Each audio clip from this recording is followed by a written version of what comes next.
Thanks to all of you for joining us this morning. We are on our 7th of 9 educational sessions over the last couple of days.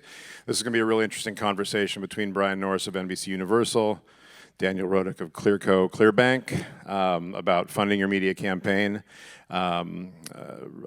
We had some interesting talks as we led up to this session, and I think these guys are going to bring some interesting thoughts to you about this topic. So first off, we got to say thank you to our sponsor, Mojo, and hear from Greg. Before the session begins, I'd just like to say that Mojo is a very proud sponsor of the education series. We hope you go to every session, ask lots of questions, and learn new things. Enjoy your day. We'll see you soon. You can actually see Greg live and in person at the next session. So without further ado, I'm going to give it up to Brian and to Daniel, and take it away, guys. Thank you. Great. Thank you. Great. Thanks, Tom. All right, so we're here today with Daniel Rodic from Clearco. Title is Head of Market Development, and so we're going to spend a little bit of time today learning about what he does, what his company does, and how can we all get smarter as a result. So first, tell us a little bit about Clearco and what you guys do.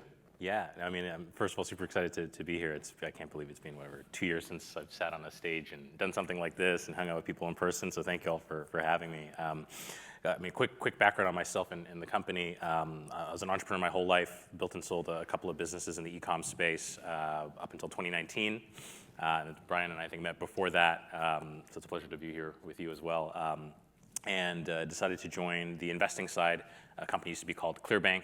We're now known as Clearco, and we're the largest e-commerce investor in the world. We've deployed just over $2.5 billion of capital across 5,500, it's actually probably up to 6,000 companies now across mainly North America, but a couple of days ago we just announced our entry into Australia with a $100 million investment. We're in Netherlands as well. We've been in the UK for a number of years, and the reason why I kind of highlight my entrepreneurial background is that we've tried to create a new investment vehicle for the modern day digital founder.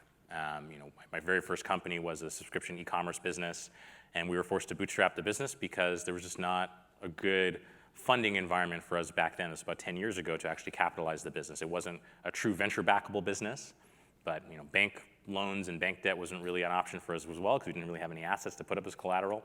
And what Clearco has created is a funding model that essentially uses your business data to evaluate what kind of capital we can give you, and we just collect our repayment as a percentage of revenue, which means we kind of ride the waves with you as a founder. If you're doing really well, we'll collect a bit more. If you're not doing as well, we'll collect a bit less, and it's really just meant to be a founder-friendly source of capital built by, I think half our company have tried to start businesses or entrepreneurs or have side hustles, so it's truly something I wish I had 10 years ago, which is why I'm here.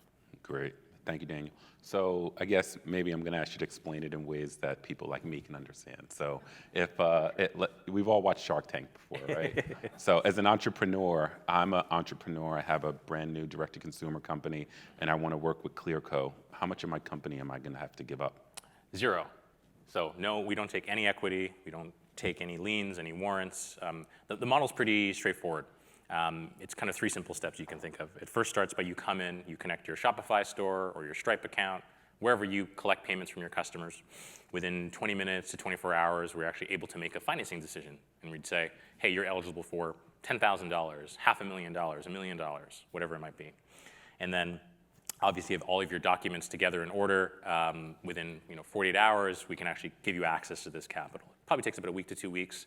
Everyone wants to think about it, talk to our team, but otherwise, even on the longest of a 2-week process, that's probably how long it takes to get a meeting with an investor or set up a meeting with your bank. And so it's really meant to be a very quick form of capital. And the way the model works, I'll give you an example. So let's say we present an offer to a company for a $100,000 investment. Our method of repayment is we simply just collect a percentage of revenue and aim to be paid back within about a 6-month period. So if we give you a $100,000 investment, we would collect 10% of your revenues on a daily or weekly basis until we've recuperated $100,000 plus a flat rate or 6% fee or $6,000. Outside of that $6,000 fee, as long as you're spending on marketing or inventory, there's no other costs, there's no other penalties.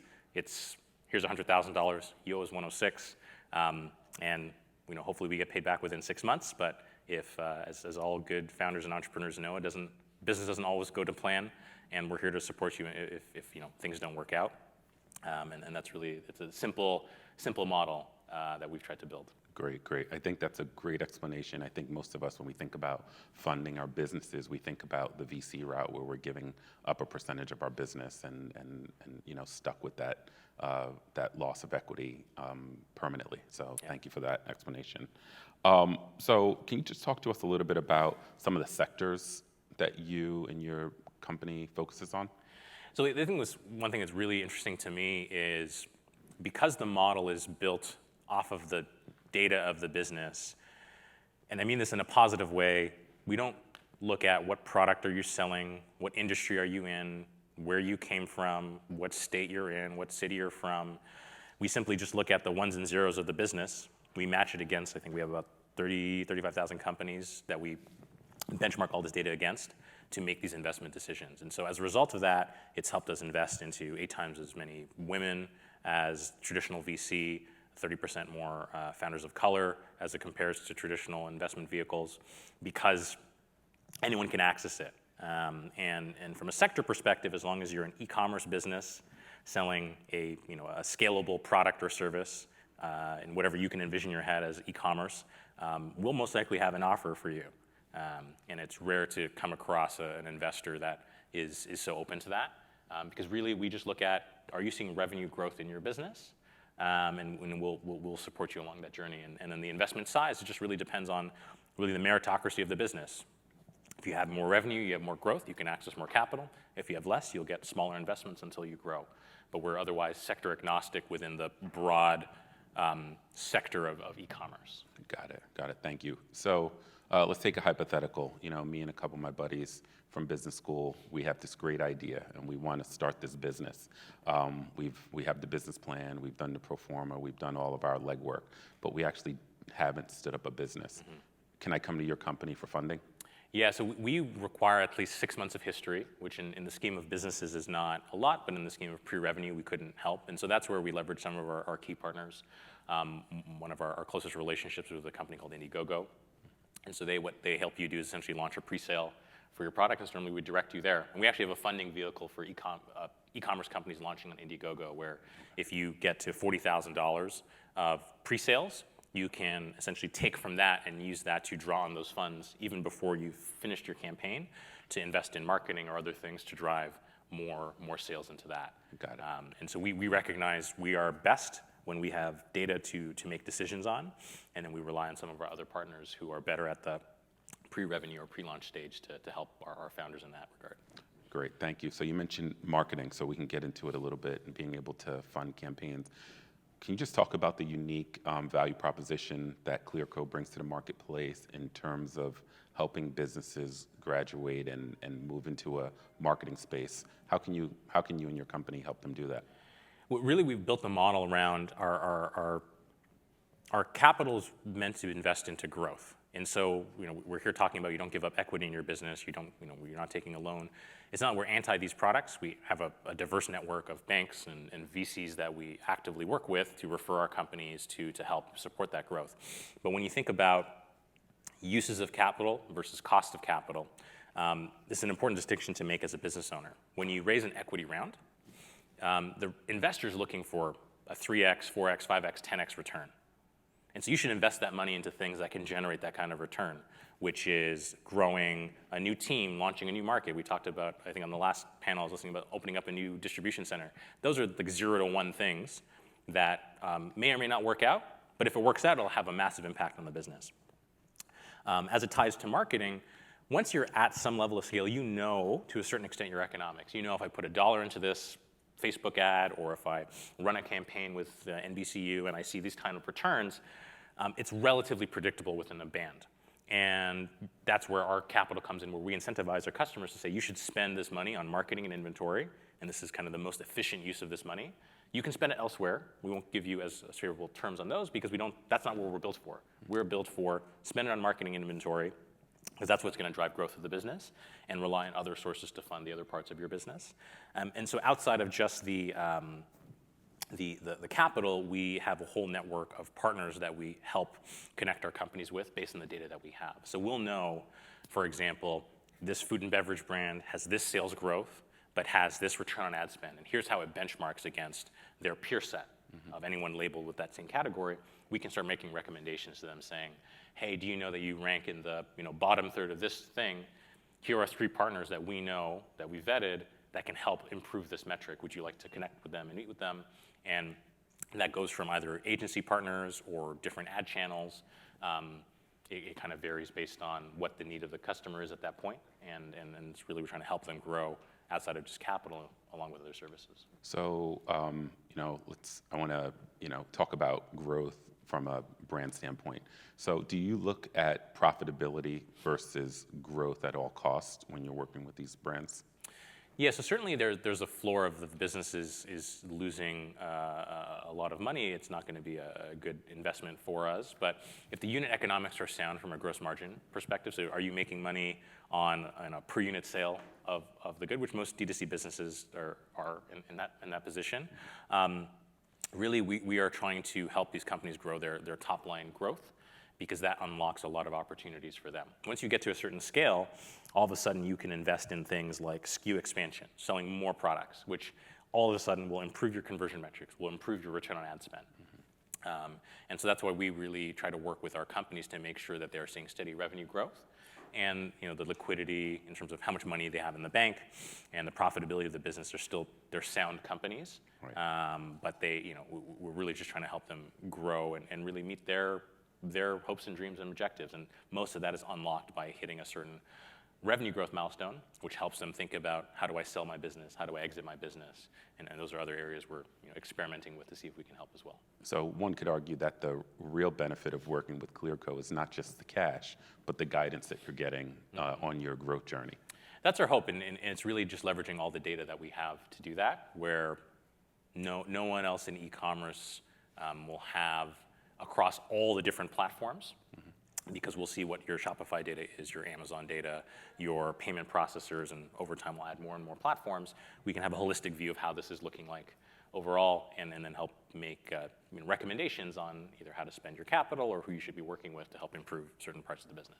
So let's attach to that how to spend your capital piece. So give us an example of how you help to scale businesses that you work with. You made this investment in the business, and now they're looking to you to help them with marketing. Can you just talk to us a little bit about that journey for them? Well, and we need something that's topical for your world as well. We have companies divided into different segments, and there's different cutoff points based on the business. But once a business is getting in, I'd say the few $100,000s of spend on a traditional digital channel, Facebook, Google, whatever else might be, it's normally at the point where you're starting to see a decline in your return on ad spend. You've kind of tapped out of your creative, and you have to, at this point, think about diversification in channels. And so typically at this cutoff point is where there is enough budget and enough scale in the company to explore something like TV, right? Whether it's linear or OTT. And that's where we will make recommendations to our company, because we will know when they're reaching this threshold. We will know when they're at that revenue level. We'll see. And maybe the company isn't actually seeing that decline. And so he's like, you should just continue doing what you're doing. But for the businesses that are seeing that erosion in acquisition costs or return on ad spend, we would make a prompt to them to say, hey, here's an option that you thought of. Have you ever thought of expanding to TV? Here's the media partner where you can buy your TV through. Here's the agency that can help you come up with the creative to do it, and so on and so forth. And we'll build that whole package for them if that's something they want to take advantage of. Great. So let's talk about the size of businesses, and I'd love to get your take on the differences between social and getting to a point where a brand reaches diminishing returns, and at what point in either their growth as an employee base or revenue base are they ready to graduate from social to premium video? Yeah, so it's probably businesses in the high single digit to double digit millions in revenue, and it's really backed out based on marketing budget, right? So companies that are spending, in the, call it 100 to 300s, call it $200,000 a month in Facebook spend. That means you're about $2 million a year, roughly. Most of our companies, we see the data is somewhere between 15 to 40% of their top line revenues being spent on marketing or acquisition costs, depending on the economics of the business. So using kind of backing up that math means you're around like probably a $10 million a year company of when you're, I guess on a broad basis, at the point where you should at least be looking at channel diversification, if you haven't already, and then you have enough meaningful budget to be able to actually test something like TV, which requires not a massive outlay of cash by any means, but you can experiment for $100 or $1,000. You're probably in the orders of like a $10,000 experiment starting point, right? And really, to move outside of a capital conversation into a marketing conversation, when you think about how to drive diversity in channels, you have to start placing bets on things that have the opportunity to scale. And so that's why every company starts on Facebook and Google, because they have massive amounts of inventory, and you can grow the business off of those channels for quite a long time. The part that a lot of people ignore, that I'm very excited about, is television, especially linear television. And everyone's like, well, my customer's a young customer, they don't watch TV. I'm like, well, I don't know. If you look at the amount of inventory that exists in the market, it's massive. And I've seen similar things with radio as well. Like the CPMs on radio are very low, and it's massive. And I always recommend that you test on things that have the opportunity to scale, because if you test on, for example, programmatic display on a particular publisher, and you crush it and does well, but you run out of inventory after like $100,000 of spend, all that experimentation wasn't worth the squeeze. And so if you're in the mindset of like, I really want to grow this business, I really want to scale the business, how do you start placing bets on things that if they work, I could ramp my spend into the millions of dollars and not have any issues? And so that's kind of how we think about our companies that are really on that growth path of how to advise them and how to help them. Right. Personally, as a consumer, and we all use Facebook and Instagram, and we've all been targeted with that one product, those one pair of jeans or shoes that you're never going to buy, but it's always in your feed. And in my mind, that's like pure waste, and that brand is likely seeing diminishing returns. So at what point does that brand start seeing diminishing returns in their life cycle? Is it when they hit a certain amount of revenue or revenue decline, or is it when they just their return on ad spend just starts plummeting? Is there a way to combat diminishing returns, and at what point do we start really seeing it? Because from a consumer standpoint, I see it and it seems like a no-brainer because I'm being targeted repeatedly. But just from a marketing or an investor standpoint, how do you look at that? Yeah, I mean, every business will be different, and I think even before you get to the true diminishing returns on it, there's going to be a lot of experimentation on really creative. And I'm actually curious to get your thoughts, because you see it from people when they've actually graduated. Yep. But to just complete this thought, I think a lot of it comes even before you hit the hundreds of thousands of dollars of spend. Something will happen, even if like there's no announcement of like, oh, the algorithm changed, this changed, that changed. Sometimes your creative is just no longer responsive, and you have to come up with new creative, and you have to be always testing because you don't know what else is out in the market.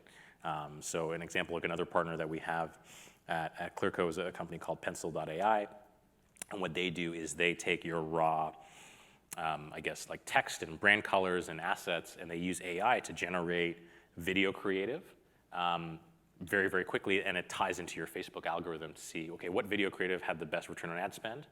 Let's feed that back into our machine learning model to then predict, here's the new ad that we should generate. And we can repeat that, and that's like a way to rapidly test, and then you'll pick your champions and actually produce that in a higher quality potentially. But what's very interesting is that one of our venture partners, he runs a company called Hubble, and if you've ever seen Hubble contacts, the Hubble ads, like they do some funky stuff, and I remember one of the conversations we had a couple of years ago, one of their best performing ads was someone holding a contact lens in their hand, and then like, I'm just poking the contact lens, which is like weird. Like, why would you buy on that? But he's like, I put my creative director a challenge, like beat this ad, and no one could beat it. And sometimes you never know, and I haven't seen that for a while, so I'm sure it's like stopped working now. But that's kind of the trick of creative and marketing, is sometimes opinions are kind of worthless. It's just test and learn. But I'm curious for you, in your world, as you've seen people graduate, like what are the signs that you see? I think one of the first, so I'm at NBCUniversal, and I lead a team that's focused on helping direct-to-consumer brands scale from their social beginnings, right, to access premium video, whether it's through the DR door or otherwise. And I think the first sign that we got that we were actually doing something right is, we send out a cold email or a cold call, and that most people don't respond to that. And we were getting like 40 or 50% responses. And one of the first topics was, I've been looking for a way to, diversify my media beyond social because I'm seeing diminishing returns. And then we start having a conversation with the brands about their KPIs, right? I mean, one of the things that my team has a difficult time with is when a brand says, oh, we need a lower rate or we need to cancel because, quote unquote, it didn't work. But we need to establish on the front end what working means. And I think that the best person to describe that to us is usually the client themselves. And so once we have those meetings with clients, what they're saying is that, after spending X amount of millions of dollars in social, they're seeing diminishing returns, but they don't have a great way to graduate into premium video. And so they're looking for agency partners that understand not just how to buy media, but how to put forth, great and I should say realistic attribution models in place, and really be able to, number one, conquest against competitors, and then be able to find an audience that they're not reaching in social. And then once they do that and they test and learn, then that graduation continues throughout their life cycle. They can graduate from buying remnant DRTV in a linear space, and then they might graduate into OTT, CTV, and then there's a point in their life cycle where they have to graduate again from performance to branding. Those two, it doesn't have to be a one or the other situation. You can do a bit of both if you do it smart, but then the ones that we find that work really well are the brands that really embrace and understand the need for performance and branding, but that's all a function of the foundation that they built in that test and learn period. And it's also a function of having really sound attribution that's just not going to siphon away the credit from that channel to the last click, but actually do something really smart and be able to measure where all of the demand is coming from. And I think to build on that, when you talk about brand is an impact or an effect a lot of people will see once they move out of the true performant media vehicles where you can do the direct attribution, is probably some improvement on your existing social spend. So if you do a lot of brand work in the market on something like linear TV, most likely, if it's working, it's a sign technically that it's working, you'll probably see your Facebook metrics improve without changing anything. And that's really the way to run the experiment of like, how do you hold everything constant, introduce this new variable. I'm doing this linear spot on live sports or whatever, and like see what happens. And all of a sudden in these markets where you run it, if you start seeing an improvement, NBC's actually not going to get credit for it because they can't attribute it, but you'll see it if you run your experiment properly on everything else you're spending. And if you don't see the improvement, it's probably a sign that your creative's not working, it wasn't the right audience, whatever it might be. And then there's, as you mentioned, there's a number of great agency partners, media buying partners out there that can also help. Yeah, and we have that conversation with brands all the time. And I as a consumer and somebody who works in the space, when I'm being held to an 800 number lift, I turn it back to the audience. When was the last time you picked up a phone and bought something from an 800 number? It's usually 0 people raise their hands. Yeah. And then the second question is, when was the last time you bought a $3,000 exercise bike within 7 minutes of seeing the commercial? It just doesn't happen, right? It doesn't happen like that. And so, we have to adjust the way that we're being judged, and that usually calls for a longer attribution window, or being able to assign attribution to multiple channels throughout the journey. Yeah. So a couple of other questions, fun ones. What are some of your favorite DTC products in the marketplace right now? It's interesting. I was thinking about this question, like what I'm actually wearing. There's a brand out of Toronto where I came in from. It's called Collar, and so I've been trying to search for jeans that fit me really well. Mm-hmm. And years and years, I've tried like the most expensive things, the cheapest things, and these are Collar jeans. They fit really well. They're very stretchy, and they've just built a very cool kind of like rock star type of brand. For bigger companies that I guess you wouldn't define them as D2C, but I consume them as like a D2C consumer. I think like Uniqlo's built a very good, they're a massive multi-billion-dollar company. But I like a lot of the way they've built their e-commerce business is very interesting to me. And a brand out of Europe, which is run purely D2C, that many don't know is actually owned by Red Bull, is a brand called AlphaTauri. So if anyone follows F1, you'll see there's an AlphaTauri car that used to be a Red Bull car, and that's because they built out a whole new kind of luxury athleisure brand. And so for outerwear, they have some amazing stuff. And then, there's a lot of great, probably the best comparison here, one of the things that I kind of picked up when we were all stuck at home is shipping everything to my house. And the hardest thing I could find in the first couple of months was meat. Like our grocery stores in Toronto couldn't find any fresh meat, fresh food. And so the closest equivalent, the company in Canada is called True Local, but had I been here, I would have subscribed to Butcher Box, another great brand. And they are, both of them are quite leaders in fresh delivery at home meat, which gave me a lot of entertainment over COVID. I get a new box every couple of months or a couple of weeks, and I perfected prime rib. That was my big learning over COVID. Nice. Sous vide prime rib. I can share the recipe for anyone who wants it. That's great. So a couple other questions since we have more time now. Talk to me about some of in terms of, I'm a DTC founder and I'm working with you. Is there a right balance of amount of VC money I should take on and Clearco money? Is there like a formula or a balance that you can talk to?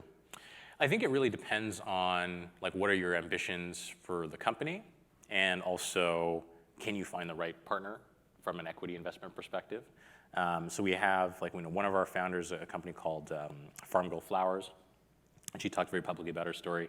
She was one of the first to launch in the flower, like DTC flower home delivery space. And she launched alongside some other companies, but as it is very talked about in the public news, as a woman running this company, she just couldn't get venture investment, period. She went to all the investors, she's in San Francisco, and all her peers were able to get capital, she wasn't able to. So she, other than our investment, she bootstrapped the entire business. I think she owns like 98, 99% of the company. And her revenues are, I think she's in like I think the last reported was like in the $60-70 million range. And so that's like one great example. But on the other side, we have, one of our early investments was a company called Nectar Sleep, which is now known as Resident Home. And now they're like almost a $500 million revenue business, and they've taken on external funding. They were actually very early to testing TV as well. And really the way to think about it is when you are working with a venture investor, there's some things you have to think about. When you're selling a piece of your business to an investor, it is a new product you're selling. The product is a return on that investment. And so when you do this deal, the promise you are making to your customer, which is an investor, is if you'll give me $1 million, I have to return you $3 million. And that means there's a certain cap or floor, rather, on the price you have to sell. So it's very, very simple venture math, right? Let's say I invest $3 million into a business. I take 30% of the company, which is kind of on the high end of what an initial round of investment is. That means your company's worth about $10 million. So to give my investor a 3x return on that $3 million, I must now sell my business for no less than $30 million. Whereas if you built a business from ground up, took no external money, and you built it up to $10 million on your own, you can sell it for $10 million, and that's totally fine. You'll get the full 10. Selling a $10 million business is substantially easier than selling a $30 million business. It's thinking about, like, if you think about luxury products, there's lots of customers for a Uniqlo shirt that's like $20-30. There's fewer customers if this was like a Gucci shirt that cost me $500, right? Same thing with companies. Less buyers, higher price you go. And so you have to think about, okay, if I'm doing this deal, I made this promise to my investor, do I really think I can sell this business for that amount? Am I interested in that journey? Am I going to have to raise more rounds of capital to do that? What is my ownership stake going to be at the end of it? And then if you do one round, maybe you don't lose a lot of control, but as you do subsequent rounds, you'll lose more and more control of the business, or ultimately you now have to answer to a board, to investors. And these are not any negatives. It's only a negative if you find the wrong partner. And that's where it is, you're really, essentially getting married to someone in the form of business, and you're tied together until you give them their money back.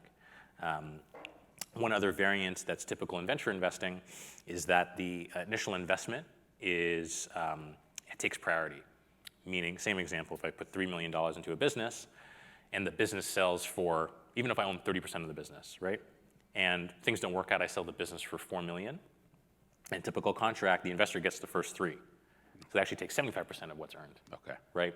And so this is kind of a long answer to your question. I say there's no recommended mix. It just depends on your goals and objectives. If you really think that you are excited and energized to go build a business that will scale rapidly, that can generate multiples of return on that investment, and you're prepared for the, potentially grow at a cost mentality, raising more and more rounds of capital, you're good at that, you enjoy that, I think there's kind of no limit to how much venture that you could potentially raise. Otherwise, if the business is otherwise a great business and makes money and can fulfill your hopes and dreams and help you unlock all the things you want for you and your family, venture is not necessary. Mm-hmm. And there's amazing companies that have been built bootstrapped. So many examples. Like we've been spending time in Australia. This is not an e-commerce example, but there's a company called Atlassian, software company, entirely bootstrapped, sold for some ridiculous amounts of billions of dollars. I think MailChimp just sold $12 billion. Yep. No really external financing. A great DTC example is native deodorants. Bring that up to you. Yeah. Right. A guy named Moise. He raised very little venture. It was kind of it was like $500,000 and sold it for $100 million, all cash upfront. Yeah. And it's Movement is another example. Movement Watch is also relatively bootstrapped, no external financing, to my knowledge. There's lots of examples of being able to do it. So it's maybe the way I'd wrap this up is venture dollars are a perfect fit for when you're doing something that is truly 0 to 1. I don't have something and I need it to create in the world, or there's a technology uncertainty or something that really has never been done before. That's what venture exists, right? So if you're trying to compete with SpaceX or Tesla, mm-hmm. or innovating in some deep technology or doing something in AI and machine learning, that's where you need venture dollars because there is no predictability. Right. But if you know the gross margin of your product, you know how much you're going to spend on ads, you know that growth curve, there's lots of cheaper ways to finance it. Or just go the path on your own. Don't take external capital if you don't need it. I guess the question I've always been curious about personally is, as a founder, do you find that many founders, what do they lean more towards, IP in terms of exit, IPO or acquisition? Mm-hmm. I think majority of businesses you'll do a private sale. An IPO requires a whole other level of stability. And this is like a very nerdy finance conversation, but the short of it is once you are public, you rely a lot on public sentiment. And there are some great businesses that I've invested in the public markets that I'm stunned when they have this big, hey, I just bought this company, I doubled my revenue, why did my stock not move? Mm-hmm. And the reason why is because there are people that are known as analysts, that if you don't have enough analysts covering your company, they can't move the institutional investors, which is banks with lots of money, to follow your stock and buy into the stock. Right. So it actually diverges a lot from business fundamentals a lot of the time, and it's a lot of the narrative and the story and who covers it. Right. So private sales, it's ultimately a lot easier. What's interesting though is in some other markets, if you look at Australia is very top of mind for me right now. There's a lot of smaller companies that go public on the Australia Stock Exchange than you would see on the New York Stock Exchange. Similar to Toronto or Canada, we have the Venture Exchange. So there are ways to go public earlier, but it's not a true exit because you still got to run the business. When you sell it, right. Once you finish your earnout, if that's part of it, or you sell the assets of it, you're truly free. Got it. All right, well, I'd love to take some questions from the audience.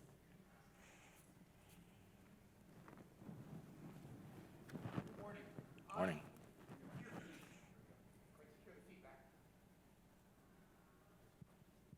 I am there we go, licensing inventor with some great prospective products over in the Lanto room next door. Very cool. But they're in production prototype. Mm-hmm. So, the first logical thing is looking for angel investors. Say it's a $2 million to do tooling and production but to partner with DRTV, which is why we're here, would you consider investing on a new product with great potential where they got to do the production and make the inventory and then also make the investment in the advertising space? Would that be something that a company like yours or you could help locate dollars so that they would have additional capital to make that investment, since I don't already have 10,000 units that they can sell tomorrow? Yeah, no, great question. So the way we would support a company like yours is we would need some data to go off of to make an investment decision. And a lot of companies in your situation, the best way we found for them to capitalize themselves outside of an angel investment, where I think this is a great example of like, if this is true, like an IP innovation, equity makes a lot of sense here, because if you find the right angel, the right VC, they can be strategically very helpful to you to help you get distribution and all that. But putting that aside, where we would be able to help, I'll direct you to our partners at Indiegogo, who are built to help companies like yourself get pre-sales for a product. You don't need them to do that. You can do that on your own. There's lots of examples. There's a business that ended up selling to Google. It's called, at the time, Thalmic Labs. Their innovation was an armband you wore on your forearm, and I could use it to kind of Minority Report style control computers and stuff. And they, on their own, did a $4 million pre-sale and collected credit cards and all that, and used that to finance their initial inventory spend. And ultimately, I always say to anyone who's trying to do this, even if you want to go the equity route, do the pre-sale first, because it'll do two things. One, it'll tell you, what does the market actually think of my product? All founders and entrepreneurs think our products are the best things in the world, but my always say is like, all of our opinions are completely useless. The market is your mentor, the market is your advisor, the market will tell you if you have a good product or not by people paying for it. And so it'll teach you that first, because building a business is a long journey, and for your own self-insanity, you want to know, is this going to have traction or not? And then two, if you go into a meeting with any investor and say, look, I just put this on Indiegogo or did it on my own, and I did $1 million in pre-sales, I'm much more excited to cut you a check than if you've never done it. And then the way we help tactically is, as you do that pre-sale, you can take capital out from that and use that to invest more into marketing it, whether it's a DRTV buy or to buy inventory or so on. Yeah, awesome.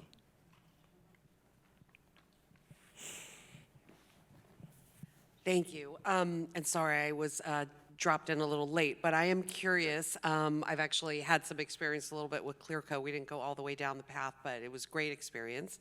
You guys were super helpful. But I'm curious, what's your personal position in terms of an exit with the whole new FBA aggregator category and that sort of whole group of sort of new emerging companies, the Thrasio and Heyday and all of those guys? What's sort of your personal opinion about that as a potential exit for founders?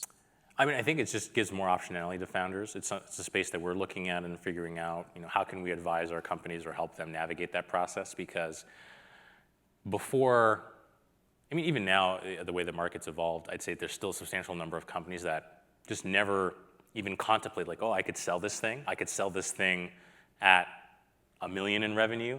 There's buyers of all sizes of companies. So I've met buyers who want to buy companies that are doing under $1 million in revenue, companies that are doing $1 million to $5 million, $5 million to $10 million. So there's someone out there that probably wants to buy the thing that you've built if you meet certain criteria. So we ultimately think it's a positive. And because what astounds me is the willingness to pay for leads by these companies. Like, you've seen some crazy stuff in the news. I can't remember what company it was, but one of them was saying, like, oh, if you introduce me to a company that we buy, I'll give you a Tesla.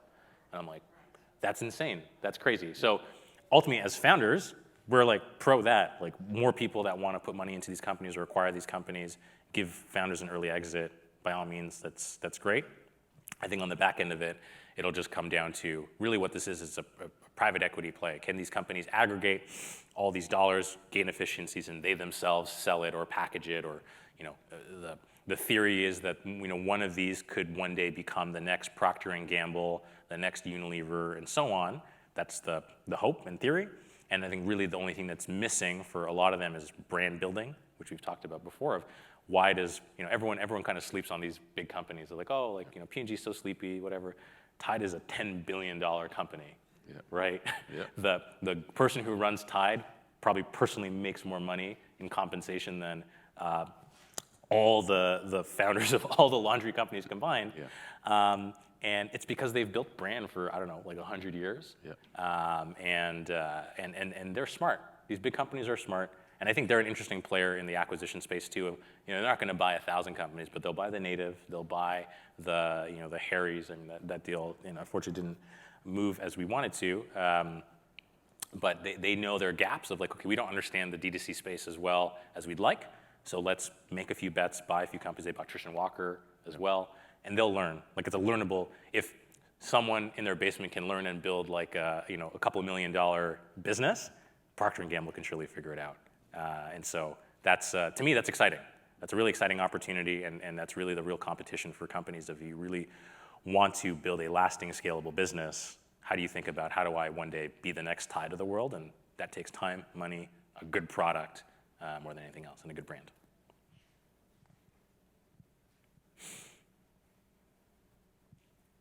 Anyone else? Well, thank you both, gentlemen. Appreciate it. Thank you. Thanks so much. Let's hear for the two gentlemen up here. Thank you.